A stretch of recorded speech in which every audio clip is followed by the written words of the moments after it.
नमस्कार, स्वागत है आप सभी का न्यूज अपडेट की इस बुलेटिन में। मेरा नाम है सिद्धांत त्रिपाठी। आइए रुक करते उत्तराखंड की खबरों की ओर, जहां आने वाली 20 फरवरी को होने वाले बजट सत्र को लेकर विपक्ष ने सरकार पर जमकर हमला बोला है। कांग्रेस प्रवक्ता ने कहा कि हर बार प्रदेश की जनता को बजट में निराशा ही मिलती है, बेरोजगार युवाओं के हाथ हमेशा ही खाली रहे।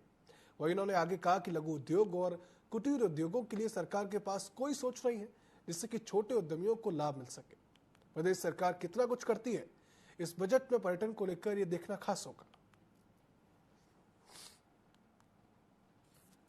देखिए, पिछले वर्षों में उत्तराखंड का जो बजट पेश हुआ, लेकिन उस बजट को आज तक उत्तराखंड सरकार धरातल पे नहीं उतर पाई और उसका परिणाम यह कि घर घर में बेरोजगारों की फौज है। लगातार राज्य से पलायन बढ़ रहा है। पलायन को सरकार रोक नहीं पा रही है, उद्योगों को पहाड़ नहीं चढ़ा पा रही है, बेटियों को सुरक्षा नहीं दे पा रही है। मतलब चौतरफा सरकार फेल है और केंद्र सरकार ने इस बार उत्तराखंड की अनदेखी अपने बजट में की है। उसका खामियाजा भी उत्तराखंड को भुगतना पड़ेगा। अब राज्य सरकार का बजट आने वाला है। राज्य की जनता को उससे बहुत आशाएं, अपेक्षाएं हैं कि जो जनता की मांगे हैं वो कैसे पूरी होंगी, कैसे बेरोजगारों को रोजगार मिलेगा, कैसे पलायन रुकेगा, कैसे उद्योग पहाड़ चढ़ेंगे, कैसे जो है राज्य में आपदा के हालातों से हम निपट पाएंगे। ये बहुत से सवाल हैं। देखते हैं राज्य सरकार अपने बजट में राज्य की आशाओं और अपेक्षाओं को पूरा कर पाती है, नहीं कर पाती। रुड़की के पिरान कलियर क्षेत्र के दरियापुर में खनन माफियाओं के हौसले बुलंद है। खनन माफियाओं ने अनुमति की आड़ में डंपरों से ओवरलोड मिट्टी का धड़ल्ले से परिवहन कर रहे हैं, तो दूसरी ओर क्षेत्र के किसानों ने भी खनन कारोबारियों पर फसलें खराब करने का आरोप लगाया। आपको बता दें कि राज्य सरकार के सभी खनन की प्रक्रिया राजस्व को देखते हुए भूतत्व और खनिज कर्म विभाग के अंतर्गत की गई थी।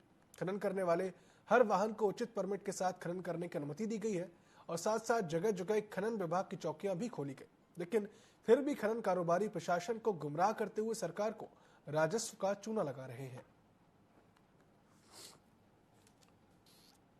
स्थिति है कि पूरी फसल बेकार कर दी इन्होंने डंबरों ने। ठीक है जी, बहुत दिन हो गए, हमारी शिकायत भी बहुत दूर तक जा ली, लेकिन ये मान नहीं रहे। तो बताओ क्या इनका क्या इलाज किया जाए। ये तो तहसीलदार पटवारी सब कुछ कह रखा है जी हमने। नुकसान तो बहुत हो रहा है बाबूजी। इनको बजाओ, मट्टी चढ़ गई, कोई छोड़ने वाला भी नहीं आ रहा है। इमनास पर पानी डालते हैं, बहुत परेशानी हो रही। फसलें नहीं बढ़ रही है, कहीं मट्टी चढ़े पड़े। बात संज्ञान में आई है कि ओवरलोड वहाँ पे वाहन चल रहे हैं, तो इसके संबंध में ARTO और पुलिस विभाग को अवगत कराया जाएगा और उनको इसको रोकने और रोक लगाने के लिए कहा जाएगा।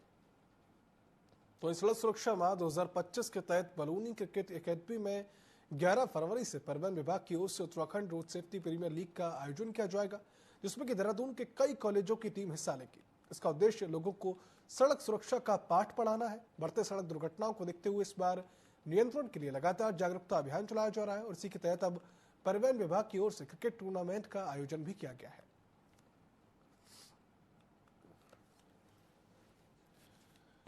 तो हम लोग चाहते हैं कि युवा को रोड सेफ्टी में शामिल किया जाए। तो हम लोग सोचा कैसे उनको शामिल कर सकते हैं। हम लोग उनके कॉलेज में जाते हैं, प्रोग्राम करते हैं, लेकिन हमें लगा कि खेल में उनकी रुचि ज्यादा होती है और खेल में टीम भावना भी होती है, अनुशासन भी होता है। कैसे रोड पे ड्राइव करना है वो भी एक अनुशासन ही है। तो हम लोगों ने क्रिकेट मैच के थ्रू रोड सेफ्टी का उनको एक लेसन देने का प्रयास हम लोग कर रहे हैं। और एक हम लोग का प्रोग्राम हो रहा है जिसका हम लोगों ने नाम दिया है रोड सेफ्टी प्रीमियर लीग। इसमें 8 टीमें शामिल हो रही हैं। देहरादून के बड़े बड़े सम्मानित जो रेप्यूटेड कॉलेजेस हैं, जैसे ग्राफिकेरा है, DIT है और ढेर सारे कॉलेज हैं। तो 8 टीमें हमारी इसमें शामिल हो रही हैं। इस क्रिकेट प्रीमियर लीग का आयोजन हम लोग बलूनी क्रिकेट एकेडमी माजरा में कर रहे हैं। तो नैनीताल के 7 साल में 38वें राष्ट्रीय खेल के तहत माउंटेन बाइकिंग के मुकाबले शुरू हो गए हैं, जिसमें कि 19 राज्यों के 72 खिलाड़ियों ने हिस्सा लिया। माउंटेन बाइकिंग में पुरुष और महिला वर्ग के मुकाबले आयोजित होंगे, जिसमें कि ये सभी खिलाड़ी अपनी प्रतिभा का उत्कृष्ट प्रदर्शन करेंगे। आपको बताते चले कि नेशनल गेम्स में पहली बार माउंटेन बाइकिंग इवेंट को शामिल किया गया है, जो कि उत्तराखंड के माउंटेन बाइकिंग करने वाले खिलाड़ियों के आने वाले समय में मील का पत्थर साबित होगा।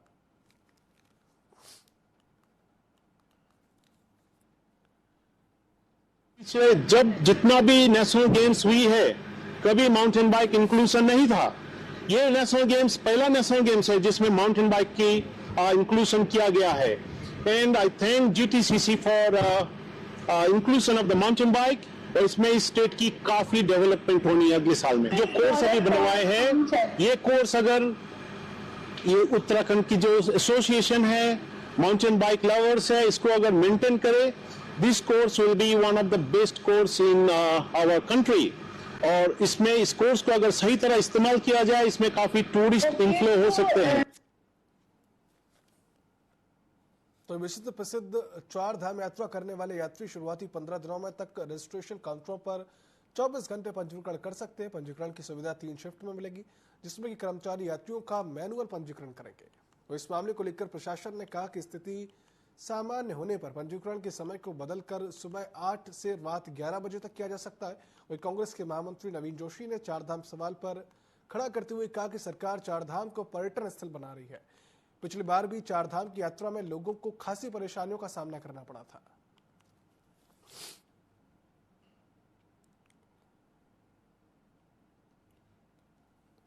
पहले बैठक लेनी चाहिए, अधिकारियों से बात करके सारी व्यवस्थाओं का जायजा लेना चाहिए, उसके बाद यात्रा को शुरू करना चाहिए। क्योंकि जो चारधाम यात्रा है विश्व प्रसिद्ध यात्रा है, शीतकालीन शुरू कर रहे हैं। इसमें लोगों को दुनिया भर की समस्याओं का सामना भी होता है, क्योंकि ठंड का समय है, रहने की वहाँ पे व्यवस्था किस प्रकार की है, स्वास्थ्य की व्यवस्था किस प्रकार की है। सरकार को इस विषय में जो यात्री आ रहे हैं उनका समुचित ध्यान रखना चाहिए। और यात्रा में निश्चित तौर से लोग आएंगे तो प्रदेश का डेवलपमेंट भी होगा। वहीं चमोली में राजकीय स्नातकोत्तर महाविद्यालय ज्योतिर्मठ का 2 दिवसीय राष्ट्रीय सेमिनार का आयोजन शुरू हो चुका है। यह आयोजन राजकीय इंटर कॉलेज ज्योतिर्मठ के ऑडिटोरियम में किया जा रहा है। यह कार्यक्रम पर्यावरण संवर्धन में सूचना, शिक्षा, संचार की भूमिका पर आधारित है, जिसमें देश के अलग अलग राज्य, बिहार, पंजाब, दिल्ली, उत्तर प्रदेश के 40 से अधिक रिसर्च पेपर मेल से पहुंच गए हैं। आपको बता दें कि कार्यक्रम का शुभारंभ डॉक्टर उदय सिंह ने किया।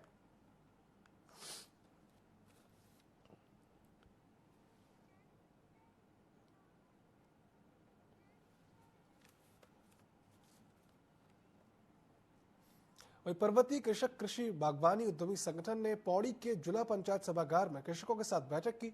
इस बैठक के बाद जिले में 3 इकाई का गठन किया गया।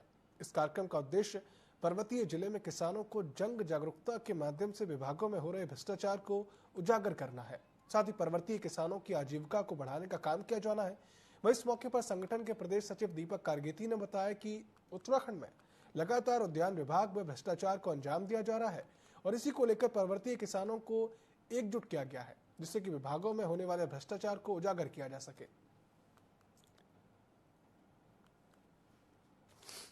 प्रदेश में अभी हम लोग पर्वतीय कृषक कृषि बागवानी और उद्यमी संगठन की जो जिला इकाइयों के गठन की बैठक है वो हमने की है। कल हमने रुद्रप्रयाग जिले में बैठक की थी, जहां पर रुद्रप्रयाग के जितने भी कृषक, बागवान और उद्यमी बंधु हैं उनकी हमने एक जिला इकाई गठन की थी। आज हम लोग पौड़ी जिले में आए हैं। पौड़ी की हम लोग 3 जिला इकाइयां बना रहे हैं, क्योंकि अपने आप में 15 ब्लॉक सबसे बड़ा प्रदेश में जो है जिला है।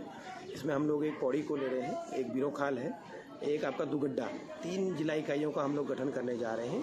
आप देख रहे होंगे लगातार कृषि में, बागवानी में, पशुपालन में, इन विभागों में हमारे कृषक एकत्रित नहीं होने, संगठित नहीं होने के कारण भ्रष्टाचार व्याप्त हो चुका है। करोड़ों के भ्रष्टाचार का हमने खुलासा बीच में उद्यान विभाग में किया था, जिसमें अभी सीबीआई जांच भी चल रही है और वर्तमान में भी वो इस प्रकार के करप्शन करते जा रहे हैं। रामनगर नगर पालिका के कार्यालय में मौजूद प्रभारी स्वास्थ्य निरीक्षक के साथ एक व्यक्ति ने अभद्रता व गाली गलौज की। इसके विरोध में समस्त कर्मचारियों ने पालिका में तालाबंदी करने के साथ ही धरना प्रदर्शन किया। वहीं पीड़ित कर्मचारियों ने पुलिस को तहरीर सौंपकर आरोपी को गिरफ्तार करने की मांग की। आपको बता दें कि कर्मचारियों के आंदोलन को पालिका के सभासदों ने भी अपना समर्थन दिया है। उक्त घटना के विरोध में पालिका के सफाई कर्मचारियों ने चेतावनी देते हुए कहा कि यदि आरोपी की गिरफ्तारी नहीं की गई तो शहर की सफाई व्यवस्था पूरी तरह से ठप कर दी जाएगी।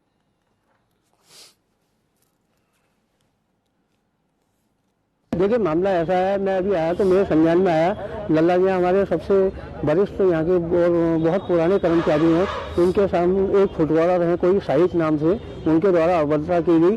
जो नगर पालिका है, हम सभासद हैं, ये सब एक परिवारजन है। हमारे परिवार के किसी सदस्य के खिलाफ कोई अभद्रता करता है तो हम सभासद, वार्ड मेंबर और ये सब कर्मचारी सफाई कर्मचारी गण एकजुट होकर उसका विरोध करेंगे और हमने उनको आंदोलन को पूर्ण रूप से समर्थन दिया। पूरा मामला ये मैं आपको संज्ञान में देना चाहता हूँ कि ऑफिस में आया ऑफिस में आने के बाद मेरे साथ मेरे वाहन चालक श्री फरीद अहमद कुछ बात कर रहे थे। उसके बाद में शाहिद पुत्र श्री हाफिज सईद आए। मैंने उनसे ये कहा कि शाहिद भाई क्या हाल है, इतना कहना था। उन्होंने गाली बकना और मुझे जान से मारने की धमकी दी। प्रदेश के सभी जिला अस्पतालों में मरीजों के लिए सफाई व्यवस्था बनाए रखने के लिए नई पहल की गई है। स्वास्थ्य मंत्री डॉक्टर धन सिंह रावत की ओर से हफ्ते के 7 दिन अस्पताल के सभी बेड के लिए अलग अलग रंग की चादर इस्तेमाल किए जाने के निर्देश दिए गए। स्वास्थ्य मंत्री ने कहा कि हमने फरवरी और मार्च के महीने के लिए लक्ष्य रखा है कि सभी जिला अस्पतालों में सभी दिन अलग रंग की चादरें बिछाई जाएंगी। तो इन्होंने कहा कि मरीज के तीमारदारों के ठहरने के लिए वैकल्पिक व्यवस्था करने पर काम किया जा रहा है।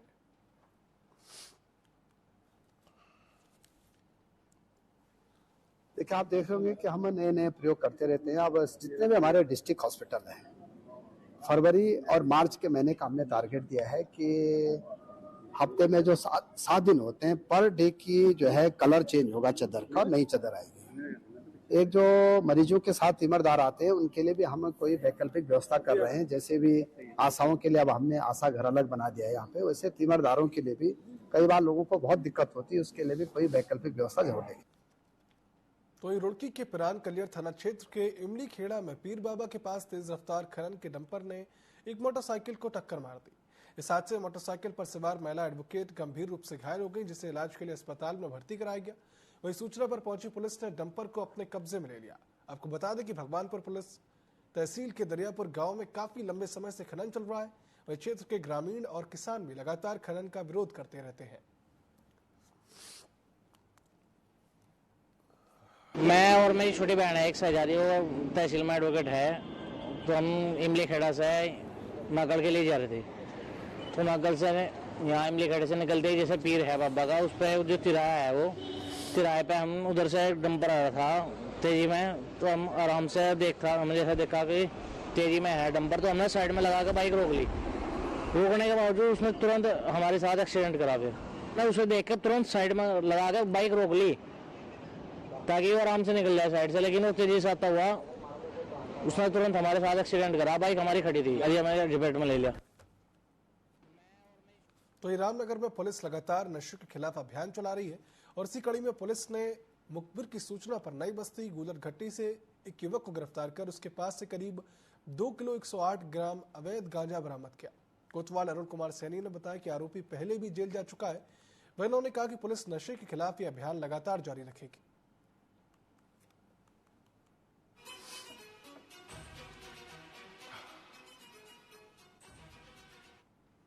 आज थाना रामनगर द्वारा फरीद पुत्र राशिद को 2 किलो 108 किलोग्राम गांजा से गिरफ्तार किया गया है। आरोपी नशे का आदी है, पूर्व में भी एनडीपीएस एक्ट में जेल जा चुका है और इसके विरुद्ध अभियोग पंजीकृत किया गया है, माननीय न्यायालय पेश किया जा रहा है। देखिए, आज खबरों का सिलसिला लगातार जारी रहेगा। जल्द लौटते एक छोटे से ब्रेक के बाद।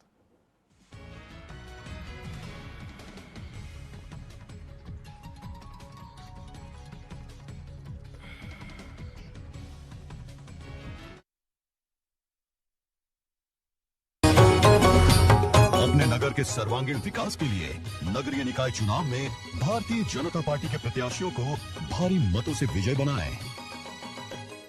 देश का दिल मध्य प्रदेश, बेहतर नीतियां, बेहतर परिवेश, इतिहास, संस्कृति और प्रकृति से समृद्ध, अनंत संभावनाओं से भरपूर। अतिथि देवो भव की परंपरा के साथ मुख्यमंत्री डॉक्टर मोहन यादव थामेंगे निवेशकों का हाथ। ग्लोबल इन्वेस्टर समिट 2025 24-25 फरवरी भोपाल। यशस्वी प्रधानमंत्री श्री नरेंद्र मोदी करेंगे गरिमामय शुरुआत। विकसित भारत, विकसित मध्य प्रदेश, अनंत संभावनाएं, अनंत निवेश। शहर की सत्ता, गांव की गद्दी। टीवी 24 के स्थानीय निकाय चुनाव पर खास पेशकश। टीवी 24 में देखिए नगर निगम और पंचायत चुनाव की हर छोटी बड़ी खबर का कवरेज। आपके अपने वार्ड की खबर, आपके अपने गांव की खबर, वार्डों की राजनीतिक हलचल, गांव की राजनीति, मेयर की चेयर, जिला पंचायत अध्यक्ष की कुर्सी, सब कुछ देखिए हमारे खास कार्यक्रम शहर की सत्ता, गांव की गद्दी में हर रोज आधे घंटे सिर्फ टीवी 24 पर।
देवभूमि उत्तराखंड में 38वें राष्ट्रीय खेल शुरू हो गए हैं। उत्तराखंड में पहली बार इतने बड़े पैमाने पर इस तरह के नेशनल इवेंट का आयोजन हो रहा, ये अपने आप में बहुत बड़ी बात है। आज स्पोर्ट्स को भारत के विकास से जोड़ा जा रहा, हम इसे भारत के युवाओं के आत्मविश्वास से जोड़ रहे हैं। नेशनल गेम्स का सफलतापूर्वक आयोजन राज्य सरकार के नीतिगत प्रयासों को उजागर करता है। खेलों के इस महाकुंभ को सफल बनाने के लिए मुख्यमंत्री श्री पुष्कर सिंह धामी के नेतृत्व में राज्य सरकार ने काफी पहले से उच्च स्तरीय तैयारियां शुरू कर दी थी। राज्य में हाईवे, सड़कों, अस्पताल, स्कूल, कॉलेजों समेत बेहतरीन इंफ्रास्ट्रक्चर है। इसी कड़ी में प्रदेश में विश्व स्तरीय स्पोर्ट्स इंफ्रास्ट्रक्चर और अत्याधुनिक सुविधाएं भी उपलब्ध कराई गई हैं। राज्य में 2 अंतर्राष्ट्रीय स्तर के स्पोर्ट्स कॉम्प्लेक्स, 3 एस्ट्रोटर्फ, 1 वेलोड्रोम और 22 से अधिक स्टेडियम हैं। राज्य में नई खेल नीति भी लागू की गई है और अनेक योजनाएं चलाई जा रही हैं। इन दिनों नेशनल गेम्स के प्रति उत्साह चरम पर है। 10,000 से अधिक खिलाड़ी 35 अलग अलग खेलों में अपनी प्रतिभाओं का प्रदर्शन कर हर दिन नए कीर्तिमान स्थापित कर रहे हैं। ये बरसों की मेहनत के बाद मिली विजय भी है और भविष्य की जीत की तैयारी भी। यही खिलाड़ी आने वाले समय में अंतर्राष्ट्रीय मंचों पर देश का नाम रोशन करेंगे। संकल्प से शिखर के मूल मंत्र पर कार्य करते हुए राज्य सरकार देवभूमि उत्तराखंड को खेल भूमि के रूप में पहचान दिलाने के लिए पूर्णतः प्रतिबद्ध है। इस बार एक खुली सी जगह में जिसका नाम सुंदर नर्सरी है, वहाँ पर ये प्रोग्राम है। मकर संक्रांति में क्या खाते हैं? तिल गुड़। तो एक ही लेना ऐसा नियम नहीं है, ज्यादा पसंद है ज्यादा खा सकते हैं। आप कहाँ से हैं? सर दिल्ली से। पंजाब से हूँ। केरला से आई हूँ। त्रिपुरा। गया जी बिहार से आए हूँ। तो मुझे याद है मेरे टीचर मेरे हैंड राइटिंग ठीक हो इसके लिए वो बेचारे इतनी मेहनत करते थे। हैंड राइटिंग उनके थे उनसे भी अच्छे हो गए, उनके लिए मेरे नहीं हुए। बिल्कुल फ्रेंड की तरह बात कर रहे थे, मैं लग ही नहीं रहा था कि इंडिया के प्राइम मिनिस्टर यहाँ है। मतलब घर में दादागिरी मत करना, तो हमारी डायरेक्ट पहचान है। मेरे को तो आज का ऐसा लग रहा है मैं सपना देख रही हूँ। पहले पोएम बनानी पड़ी। याद होगा तो मैं बोल रही हूँ। ठीक है, जितना याद रहे, अभी बिल्कुल याद नहीं रहता। मैथमेटिक, अरे तू समझता क्या? आजा मेरे साथ मुकाबला कर ले। बैट्समैन प्रेशर की परवाह नहीं करता, उसका पूरा ध्यान उस बॉल पे होता है। We would do a clapping, but with a twist, the flower clapping. और किसी के मन में आता है लीडरशिप का भाव? कैसे बताऊं? कैसे बताओ? जैसे बता रहे बता दो। दिल की बात बोलने के लिए मैं यहाँ चला आया। मैं मन की बात करता हूँ, आप दिल की बात करते। सवालों भरे तेरे मन में एक शाही शायद जवाब लिख रही है, फिर क्यों तू आसमान देखता है? ऐसा क्या है इन सितारों में, ऐसा क्या है तेरे मन में? बहुत अच्छे से उन्होंने हमें समझाया कि कैसे एग्जाम का स्ट्रेस नहीं लेना है हम लोग को। मेडिटेशन करना है। Yes sir. स्पेशली जब उन्होंने कहा कि जो फाउंटेन था उसको ऑब्जर्व करो और आपके दिमाग में क्या चल रहा है उसको भी ऑब्जर्व करो। जाकर के आप परिवार में करवाओगे तो क्या कहेंगे? पागल होकर क्या आएगा?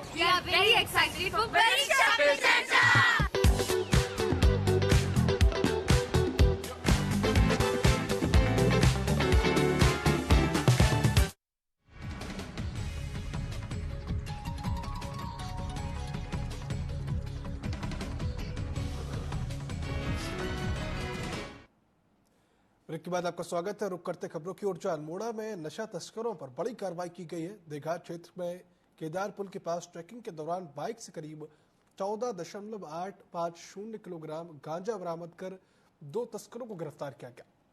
बरामद गांजे की कीमत करीब 3,71,250 रुपए बताई गई है। पुलिस ने आरोपियों के पास से गांजा जब्त कर बाइक को सीज कर लिया। गिरफ्तार तस्करों के खिलाफ मामला दर्ज कर अब आगे की कार्रवाई की जा रही है।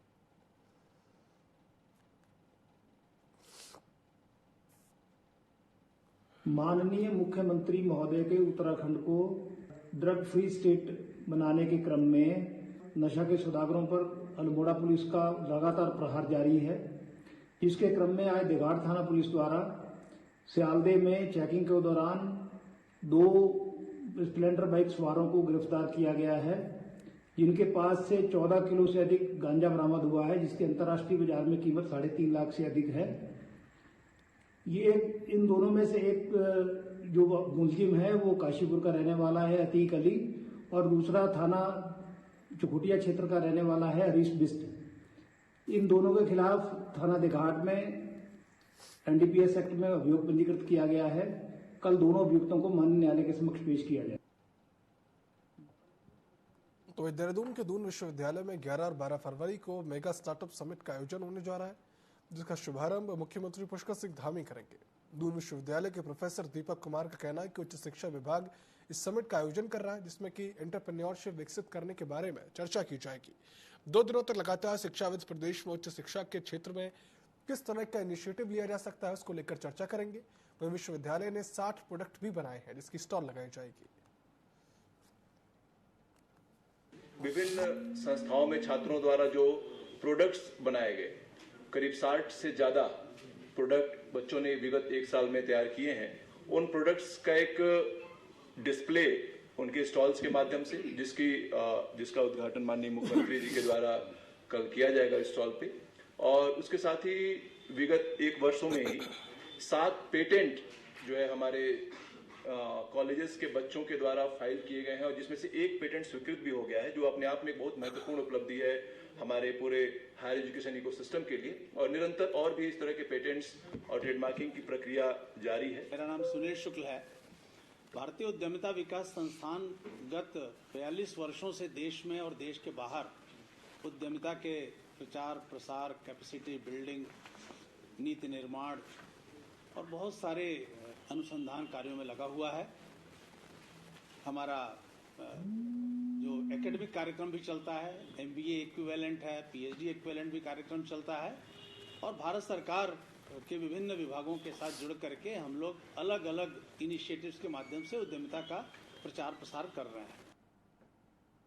तो प्रदेश में चल रहे 38वें नेशनल गेम्स के 13वें दिन ट्रैप निशानेबाजी प्रतियोगिता का आयोजन किया गया, जिसमें कि पुरुष वर्ग ने उत्तराखंड के खिलाड़ी आर्यवंश ने 29 टारगेट अचीव कर ब्रॉन्ज मेडल अपने नाम किया। साथ ही तमिलनाडु के पृथ्वीराज टॉइंटमैन ने 42 टारगेट अचीव किया। आपको बता दें कि इस प्रतियोगिता के महिला वर्ग में मध्य प्रदेश की नीरू ने 43 टारगेट पर निशानेबाजी कर गोल्ड मेडल अपने नाम किया, और सिल्वर और ब्रॉन्ज मेडल पर दिल्ली और हरियाणा ने कब्जा किया।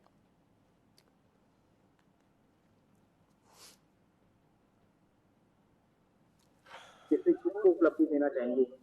सर, मैं ये उपलब्धि मेरे कोच मनसेर सिंह और सिकदर सर, और सबसे पहले मैं मेरी MP स्टेट शूटिंग एकेडमी को श्रेय देती हूँ इस चीज का। उन्होंने मुझे उद्देश्य दिया है शूटिंग में आने के लिए, और यहाँ पे हमने बहुत फाइट की है अपनी एकेडमी के लिए, हमारे खुद के लिए और नेशनल गेम्स के लिए। तो बहुत अच्छा लग रहा है जीत के। काफी खुशी है मेरे को, इसीलिए हम मेहनत करते हैं और काफी मेडल मिला, तो इस वजह से काफी खुश हूँ मैं। काफी अच्छी परफॉर्मेंस रही है क्वालिफिकेशन राउंड की भी, और फाइनल्स भी अच्छा था। लास्ट में 3-4 टारगेट मेरे छूटे, इस वजह से ब्रॉन्ज मिला है, वरना सिल्वर गोल्ड तक भी मैं जा सकता था। I won 6 World Cup medals, and out of which 2 are individual World Cup medals and 4 team World Cup medals. And Mussoorie में प्रधानमंत्री मोदी की परीक्षा पर चर्चा कार्यक्रम का आज महात्मा सरस्वती शिशु मंदिर में प्रसारण किया गया। इस अवसर पर नगर पालिका के अध्यक्ष मीरा सकलानी ने छात्रों को परीक्षा की तैयारी और मानसिक स्वास्थ्य पर टिप्स दी। उन्होंने कहा कि समय प्रबंधन, नियमित अध्ययन और सकारात्मक सोच सफलता की कुंजी है। साथ ही उन्होंने तनाव कम करने के लिए योग और ध्यान की सलाह दी। कहा इसका उद्देश्य छात्रों को परीक्षा के तनाव से मुक्त करने और उन्हें मानसिक रूप से तैयार करने के लिए प्रेरित करना है। इस कार्यक्रम में प्रधानमंत्री मोदी छात्रों से सीधे संवाद करते हैं और उन्हें परीक्षा के दौरान आत्मविश्वास बनाए रखने, समय प्रबंधन और सकारात्मक मानसिकता पर ध्यान देने की सलाह देते हैं। क्योंकि आजकल जिस तरीके से कंपटीशन का ज़माना है और बच्चे परीक्षा को एक बर्डन के रूप में लेते हैं, तो इस परीक्षा पे चर्चा वाला जो कार्यक्रम है मोदी जी का, वो बच्चों के लिए एक अमृत के रूप में काम करता है। और आज जो माननीय मोदी जी ने जो बच्चों को टिप्स दिए हैं कि आप प्राणायाम कीजिए, एग्ज़ाम से पहले मन को किस तरीके से केंद्रित करना है, अपने ध्यान को किस तरीके से खुद पे कैसे फोकस करना है, ये टिप्स दिए हैं आदरणीय मोदी जी ने। पेरेंट्स की भूमिका एग्ज़ाम के दौरान क्या होनी चाहिए बच्चों के साथ, ये पूरी बातों को ध्यान में रखते हुए मोदी जी ने बच्चों के साथ आज परीक्षा पे चर्चा की। न्यूज अपडेट की इस बुलेटिन में फिलहाल इतना ही। आप देखते रहिए TV24। शुभ रात्रि।